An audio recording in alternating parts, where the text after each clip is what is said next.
So I am here still as the moderator of the next section. And we will have the presentations one after the other and then the discussion together.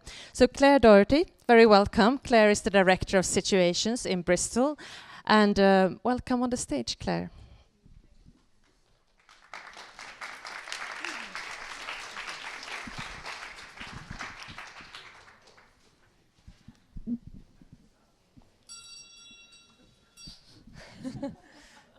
Hello, good morning everyone. I hope that you're well. It's lovely to see some friendly faces amongst you. We've just got 10 minutes, so I was trying to think, what could I say in 10 minutes that would be of any use with my colleagues here? And I think for those of you who don't know Situations, it's an arts organisation based in Bristol. I founded it in 2002, so we have 15 years of learning really behind us. We work all over the world, primarily in the UK and occasionally in far-flung places such as New Zealand and also in Oslo and Norway. What I thought might be interesting to touch upon is following on from Magdalena's beautiful summation of how we work across these different fields, is to think about what I think's changing. What I think's changing in how we're producing these kinds of works. I think what's very unusual about thinking about being a producer of art in the public realm is that you are making the work, not just placing the work. You are producing the work from scratch. And so we tend not now to describe ourselves as arts producers of public art. We talk about Situations being an arts organisation that's dedicated to arts projects which grow out of place. And that growing out of place and the understanding of place being in a constant state of becoming, if you like, is very different than the conventional notion of commissioning a site-specific work. So let me give you a few examples of what I mean about that. This is the first beams going in of a bakehouse on the shores of the fjord in Oslo, in the city of Oslo. And the bakehouse is a little bit of a decoy with that project, if you like. It's the result of a work and a project by Future Farmers, a Californian-based artist collective who started work in Oslo in 2011, and they proposed the building of a bakehouse as their public art project as part of Bjørvika, which was the development of Oslo Harbour. Now, just as an example, this bakehouse actually came to represent a way of protecting that area as a commons for food production for the future. So what began in our case of being brought in to curate a series of public artworks turned into a complete revision of how this area was going to be developed in the future. And the interesting thing about how artists like Future Farmers work is that what we've discovered is that often more and more public art projects unfold through a series of actions. So you can't necessarily determine the exact place where a public artwork is occurring. So in this case, these are Future Farmers with their fantastic mobile boat oven, which they paraded through the streets of Oslo as a means of gathering ideas and constituencies and gathering a temporary community around this project. They also tested out a temporary bakehouse on the shores of the fjord as a way of kind of indicating what was to come, to see things as if they might be different in that city. And so often what we've begun to see in a lot of the projects that we've been commissioning is that actually the work unfolds over a number of years in different forms and through different actions rather than a singular sculptural work, for example, or performance.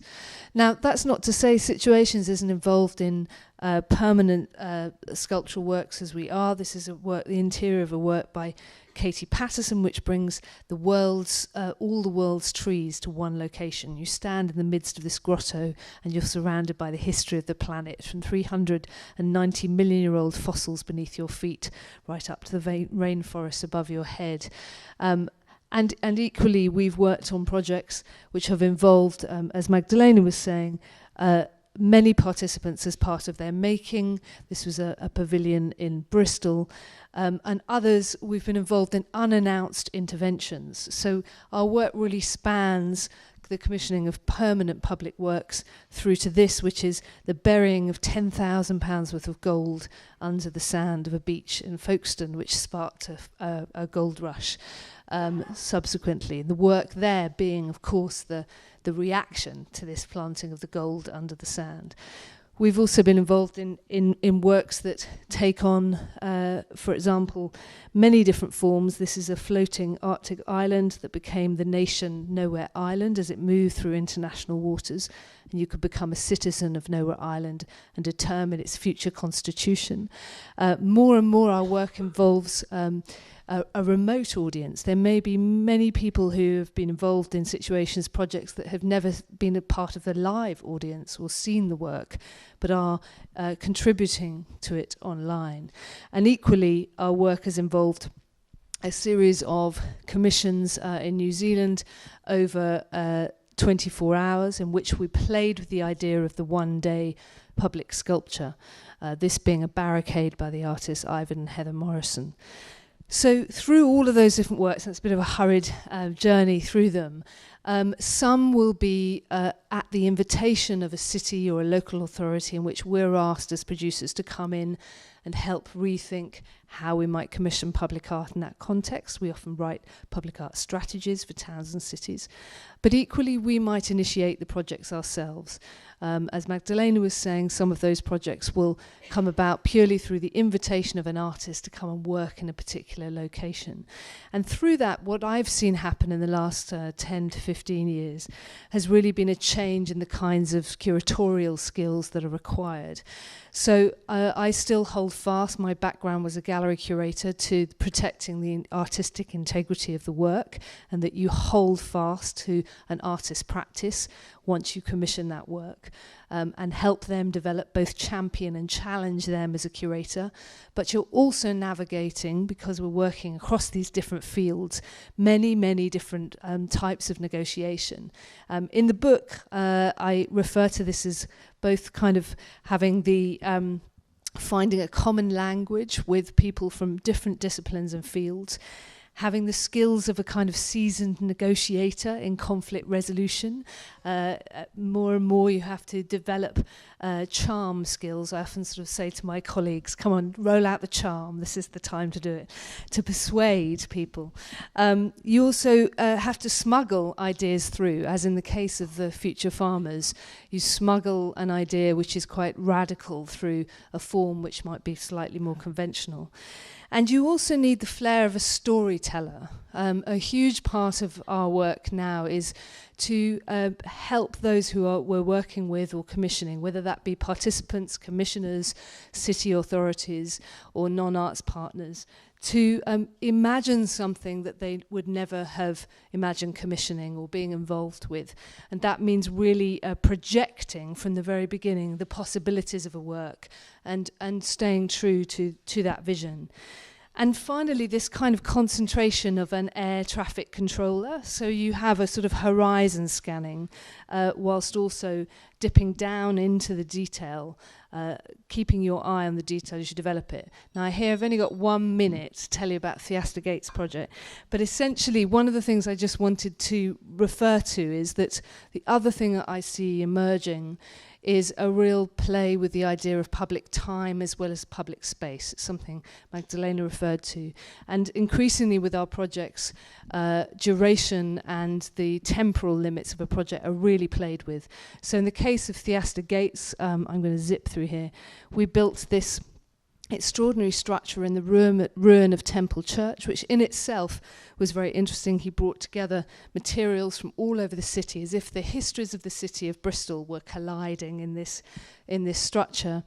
And that in itself would have been an interesting architectural intervention. But in fact, what he did was sustain a sound through 700 performers for 24 days, day and night, in this sanctuary, in this sanctum that he created. So from the day that it opened, day and night, 24 hours a day, performers came from all over the city, both those who were visiting the city and also resident in the city, to sustain sound, from heavy metal bands through to storytellers, through to this extraordinary artist called Zara Zoltash, who sang the call to prayer, samba bands, choirs, Salvation Army brass bands, non-stop, one after the other, passing over, keeping the sound moving for 552 hours. And what that created was a space of interrelations. It was a very intimate space, one that had never been existed before. But importantly, the audience didn't know who they were going to hear. And so they attended to this space in a very kind of intimate way. It created an extraordinary coming together of the city. And I think this is to end with potentially one of the most interesting things in terms of what I see emerging now is the possibility of creating the unexpected space, the collection of different communities together. So one of our principles when we're working is not to target a community, but to think about the work and the projects which we're developing as a way of actually creating a temporary new community, creating social bridges between different people across the city. And it's also how that then catalyses possibilities and new opportunities and perspectives on a place. So Sanctum, before Theaster Gates, the outsider from Chicago, could never have existed in the city of Bristol. And to a certain extent, that's our role as a producer, is to try and find those places that artists can come in and to remake a sense of place. The bell's going. Thank you.